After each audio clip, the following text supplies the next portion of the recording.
Yo guys, what's up? Sleepio here.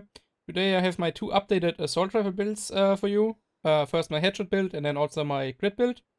There's not too many things that changed, but definitely a few pieces changed. Also, a lot of people asked for the updated versions, and that's why I'm mainly doing it now. One other thing before the video starts, I will probably not make too many videos in the next 2 weeks. Basically until TU5 comes out, because there's literally nothing else for me to do. Sadly, TU5 won't bring much either, except the skill builds. So, yeah, I guess you gotta hope for the second DLC. Or some serious PvP changes. With that said, let's start with the Assault Rifle Headshot build first. So I will go into the specialization first, as always. I'm gonna use the same specialization for both of the builds, and that will be the Sharpshooter. You have other options that I will come to in a second. Reason for Sharpshooter is mainly because of the specialization weapon. So if you don't like that, then you can skip the Sharpshooter, because that's really the really good part about the Sharpshooter. So yeah, the specialization weapon is obviously really good. Also, the signature weapon acquisition is pretty good, since you get 1 point to the signature ammo bar for each headshot, and that's pretty easy. I guess you can also mention the 30% stability you get, but on PC that's not very important. If you don't want to go for the Sharpshooter, I would go for Survivalist. I mean, you have the crossbow for the raid, and I guess the protection from elite. The problem with all the other trees is that, I mean, Demolitionist really doesn't hit anything except the grenade launcher, so if you really like that, then play Demolitionist. The Gunner is especially bad because you get armor on kill, which is a thing that you definitely don't want. And if you don't spec into it, you don't get the reload speed, and if you don't have that, then the Gunner isn't that great. So yeah, Sharpshooter or Survivalist, even though I think Sharpshooter is definitely the best choice here. Alright, so let's start with the build. That one right here is my headshot build. As you can see, my stats here, and my armor and health down here. The health could be a little bit higher, but I can play with 160k pretty easy, there's no problem. But I have another chest piece that would give me 200k health overall. Let's start with the guns first. So as main gun, I'm obviously running the Eagle Bear, but don't worry if you don't have it. This is not an Eagle Bear build, there's no such thing as an Eagle Bear build. That is just better than a P416. So if you don't have an Eagle Bear, then just play a P416. That's what I played before as well. For that, I would suggest one with Ranger, because you won't have much crit chance, so Strafe is probably not worth it. And then also Allegro.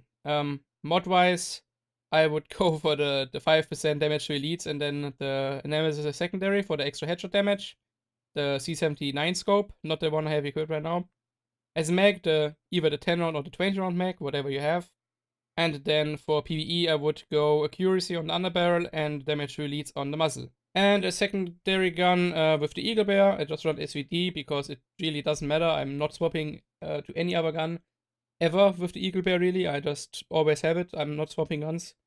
And they don't really run out of ammo either, so it really doesn't matter what you have, at least for me. With the P416, you probably either want the Shatter Box for the Rate of Fire buff, or the Nemesis for the headshot damage. Right, to the pieces now. On the mask, you just want a mask with high damage to elites and hard hitting. Doesn't really matter which one it is. I have a Y one right now, because that one has the highest damage to elites and also pretty high health roll. So yeah, that's the best mask I have. The best choice, however, for that build in particular would probably be the Murakami mask, because that one would also give you 8% health, and you can also have health, damage to elites, and hard hitting. But as you can see, with that one, I would lose like 16% damage to elites, and that's not worth it. As chest, obviously a Fenris chest, because that one has 2 talents. As talents, you want Berserk and hard hitting, or Berserk and Vital. Both works really. If you mainly raid, then I would go for hard hitting for sure.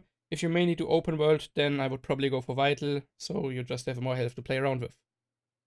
Attribute wise, I would go weapon damage, headshot damage, and health.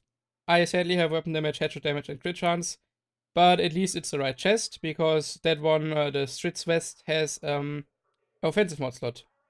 And that's basically 5 to 7% more damage. And that's definitely what you want. However, I have another chest, which is this one. That one has higher headshot damage, same weapon damage, and also health. And then the talents I want. So that one will put me on 200k health, but it has a defensive mod slot. So I can also play that, especially for open world. That works pretty well, because I don't lose that much damage, and I gain a lot of health for it. So that's fine. But if you want to really min-max, then the Stritz Vest is the one you want. Holster, you just want Araldi holster. As attribute health, as talent precise or devastating, or hard hitting. All three are fine. I feel like Precise is the best though, especially if you mainly go for headshots.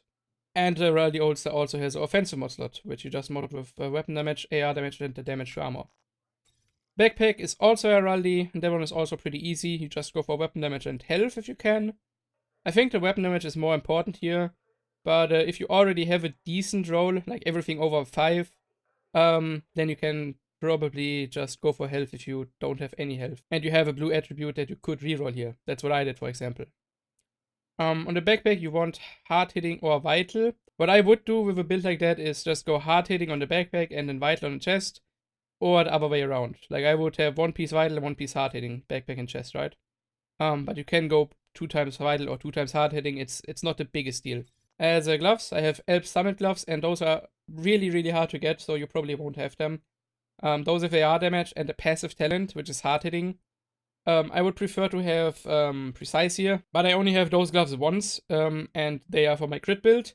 And the crit AR build is basically only for the raid, and that one needs a lot of damage to elites. Those gloves are so good because they have an offensive mod slot, and that's again 5 to 7% more damage, so really good. And knee pads for headshot AR build, I would probably still go Gila knee pads, because they have 2 defensive mod slots, which is best case scenario 20k more health.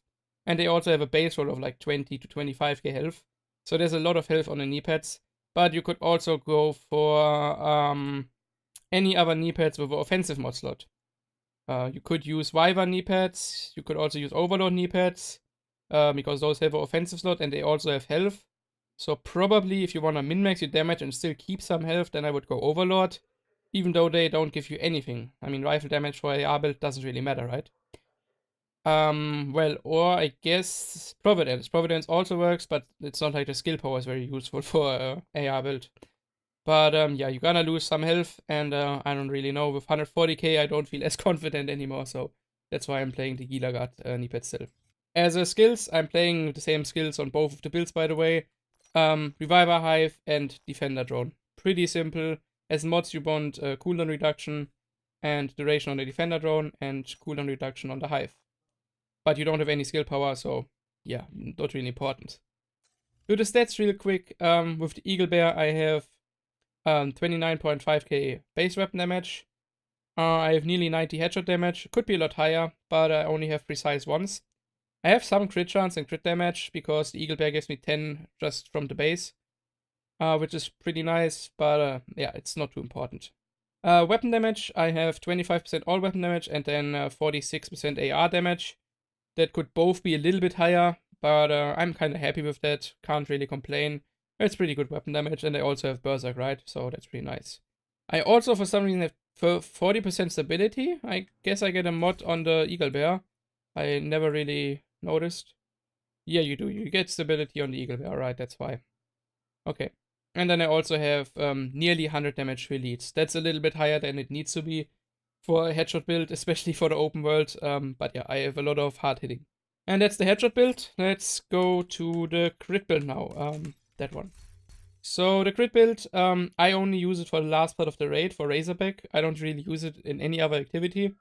I just think the headshot build is better overall. But if you fight against enemies without a head, then the crit build definitely works better. For obvious reasons. So I will go to the guns quick, even though it's the same guns. So Eagle Bear again, if you don't have that. P416 with Strained. And actually the P416 with Strained is not much weaker than the Eagle Bear. Actually, it is a little bit stronger if you have Strained fully active and also Berserk. With both of those buffs active and Allegro on it, it is actually slightly better than Eagle Bear. So especially for the crit build, you don't need the Eagle Bear at all. If you have a good P416 with Strained, you're basically set. You're gonna do the same amount of damage as long as you crit. So, yeah, that's that. Just the base damage is lower. So obviously non-crit's gonna be weaker. But just looking at crits, the P416 gonna be better. And since it has a higher RPM, it's like pretty equal, pretty close to the Eagle Bear. But just looking at the crits, the P416 gonna do more damage. So that's the two options here. To the mods quick for the P416. So since the Eagle Bear has 10 crit chance on the optic, you kinda want to get the same with the P416. That's why I have 5% crit chance on the optic and also on the underbarrel. If you don't have those mods, then you just gotta get some more crit chance rolls on your gear, but you definitely wanna be around 50 to 60%. It is fine if you're lower, but if you wanna min-max, then 50 to 60 should be your goal. As mag, you obviously want a 20 round mag, 10 round is also okay, but 20 is obviously better. And as muzzle does 5% damage to elites. Right, to the pieces now. I'm running one free piece, which is the 3-piece Wyvern. You can get Wyvern on the mask, the backpack, the knee pads, and the holster. On the holster, I wouldn't run it though, because there's a better holster. As you can see, I also have 2 offensive mod slots, and that is pretty damn good. So, yeah, that's the best setup for Wyvern. But that backpack is really, really, really hard to get. I will show you that in a second. Mine is not even perfect yet. So to the mask first, that one again, damage to elites, health, hard hitting, the same one I had in my AR build. On the mask, again, just important to have high damage to elites and hard hitting on it. The chest is pretty equal to the chest I had earlier, just that I have crit chance now instead of the headshot damage. Sadly, that one doesn't have too much crit chance. I could have 20 crit chance here because I have a chest like that. And also, I don't know, like over 10 to 15% weapon damage. But I rerolled the health here, which I actually had to, because as you can see, my health is only 160k. Without that roll on the chest, it would be really, really low. And if your health is like under 140k, then you probably gotta use clutch, otherwise you will not be able to survive very well. As talents, it's the same thing again, berserk, hard hitting, and the chest variant is the Stritz vest, because that one has an offensive mod slot. The holster is a Healer Guard, or Healer Guard holster. On that one you just want health and crit chance. I have another holster with like 10 crit chance and lower health. So if I would need a crit chance, I could just get a different holster. Whatever you really need. Like if you have low crit chance rolls on the chest and also on the backpack, then you gotta get a high one on the holster, right? What I think is important for the holster is that you have health and crit chance and not just one stat. Also, the Healer Guard holster has 2 offensive mod slots, which is basically 12% more damage. And now to the hardest piece in the game, which is probably the Pygo style Wyvern backpack. Because that one has 2 passive talents, and those should be hard hitting and vital. It is fine if you only have hard hitting, just hard hitting is more important than vital, way more important. But if you don't have vital, then you definitely want health here, and then crit chance and weapon damage. I don't have the weapon damage and I don't have the health, but at least I have really high crit chance and the 2 talents I want. So that backpack is very, very hard to get. Mine is not even close to a god roll, as I said, no health, no weapon damage. So yeah, I missed like 10% weapon damage on that backpack. That's pretty insane if you think about it. But I needed to roll the crit chance here, otherwise I would have way too little crit chance for that build. 14 is pretty high on the backpack, so you probably won't have as much. But that backpack is really hard to get. So if you just have a Wyvern backpack with just hard hitting and probably health, you're gonna be fine. And again, if you are like super low health, then just play clutch gloves. Those gonna work as well. Talking about the gloves, on that build I also have those Alps Summit gloves, the climbing gloves, with AR damage and hard hitting. Those are pretty much perfect for the build, because they also, again, have an offensive mod slot. As I said before, if you don't have that much health, like everything under 140k, then I would play clutch gloves. The reason I'm not playing them now with my build is because you regen up too much armor with clutch gloves. Especially if you're in the Razorback fight, and especially if you also have a defender drone. Because if you're gonna pop that, then you're obviously immortal for a few seconds, and every crit you get regens 1% of your armor. With 1 mag and over 50% crit chance, you basically get 30% armor average back, if not more. And that's just a big loss in damage. If you play with P416 especially, because then you also lose strained value. But you're gonna lose the berserk value anyways, with whatever gun you play. So that's the reason I don't play clutch gloves. Since it is a raid build, you want as much damage as you can get, and you don't want to lose that damage. And lastly, the knee pads, which are Wyvern. Those are pretty good. You just want high crit chance, 9% is the max. Then hard hitting, and they also have an offensive mod slot. Pretty good. The reason why Wyvern is better than DH, by the way, if you didn't know. First, you get 3% more crit chance, which in my opinion is better than 3% crit damage. But also, Wyvern has better mod slots, and it also rolls on 4 pieces instead of only 3. So you're not as limited as you would be with DH. That's why I like Wyvern more. And because of the mod slot on the knee pads, you just don't have that with DH. The skills are, as I said, the same. Reviver Hive and Defender Drone. Pretty basic. Just the skills you want to play with a Berserk build. And to my stats in the end, with the Eagle Bear I have 59.5 crit chance, a little bit over 28k base weapon damage. Could be over 30k if I just had weapon damage on the backpack, but yeah, unlucky. And I have 53 crit damage, 55 headshot damage. That's a stat you don't want to look too much into, because you don't want to mix headshot damage and crit damage together. That's two multipliers you don't want to mix together, just go for one, but don't go for both. It's not worth it. This time I have no accuracy, but I have stability, which is pretty nice. My all weapon damage bonus is lower, it's only 14%, but I have 52% AR damage. That's pretty good. It could be a little bit higher, but I'm happy with that, so that's fine. Also have 97% damage to elites, so nearly 100, that's also pretty good. Then 4% damage to armor and the health damage. And that's my two AR builds. I hope you like the updated versions. As I said, it's still basically the same build than before, just a few things improved, but I mean, a lot of people wanted to see it, I guess. So I hope you're happy, I hope I could help you with that. And I won't have gameplay this time, because 2 builds in one video with gameplay would be a little bit too long. If you want to see gameplay, then just check out my raid speedruns. I will just link the latest one in the description.